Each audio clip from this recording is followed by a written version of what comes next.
Hey everyone, I'm Nate. And I'm Abby. How do you like this super scary lighting on my face right now?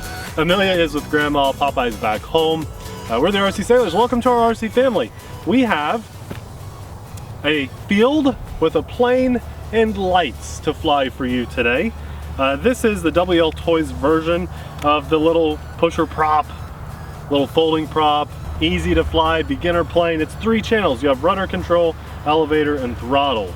Although you don't have as much control over this style of plane, it's still a good price point and it's going to be very durable, something to get into. You can buy this with the crazy lights and without, and you can also put a little FPV camera on the front. Let's put this in the air and see how it flies.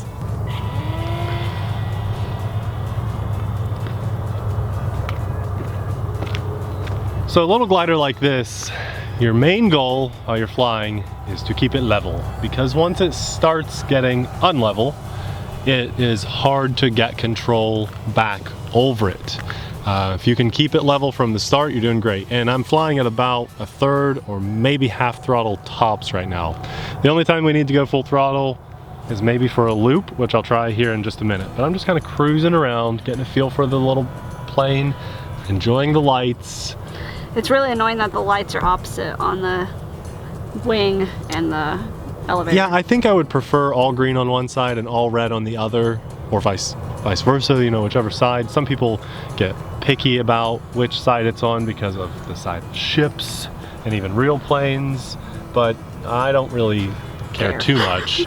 I do care that they're opposite. I don't know if you guys can tell, but the main wing on the right is red and the left is green, and the tail it's opposite on the tail. So it's cruising along really well. Let's try a loop. I'll do a loop right here. You ready, Abby? Mm-hmm. So I'm going to go down and pull back. And I was only at about 3/4 throttle, so that was really nice. Very good little loop. I like the lights on this. I feel like they're brighter than the, what was that, an XK that we had? Mm-hmm. I feel like this is brighter. Good. They do look amazing. Although it's a little chilly out. It's probably about 40 degrees Fahrenheit right now, just a little chilly.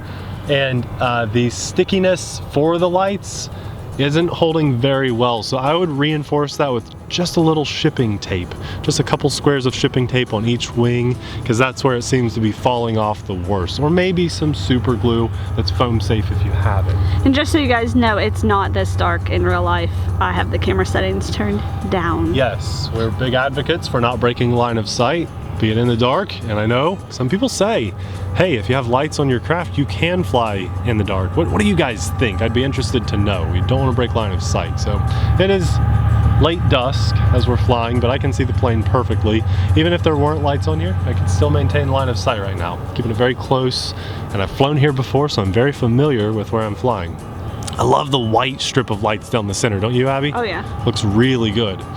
You probably hear a train going by. A little bit loud. Very unique spot for us to fly. You probably can't even hear the motor of the plane. The train is louder than the plane. It's very loud.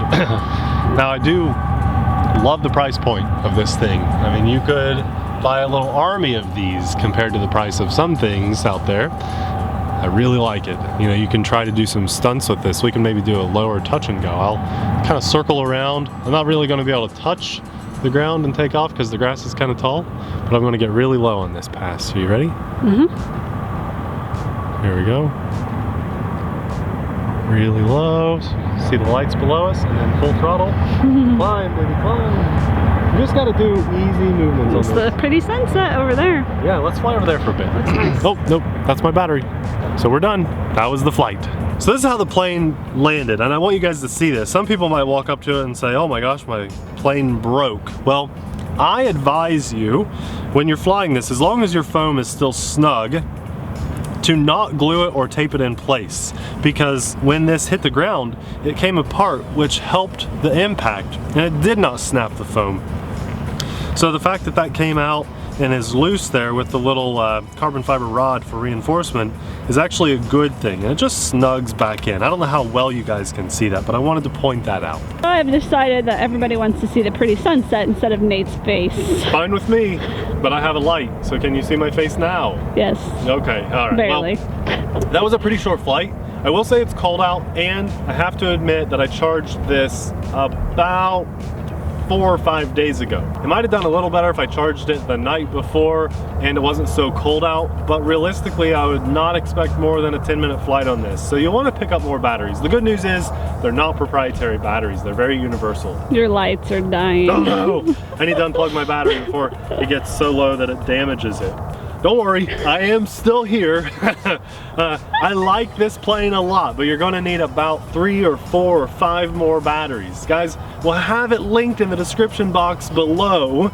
And if you want to check it out for yourself, it'll be there. It's probably the only downside, in my opinion, is this short-ish flight time. Now, remember, not long ago on the channel, we had a 4-channel version of one of these, and I did like that probably a tiny bit more. I think we have a full-scale airplane taking off, trains going by. This is crazy. How's that sunset look? Beautiful. Okay, good. Thanks a lot for watching, guys. We'll see you in the next video.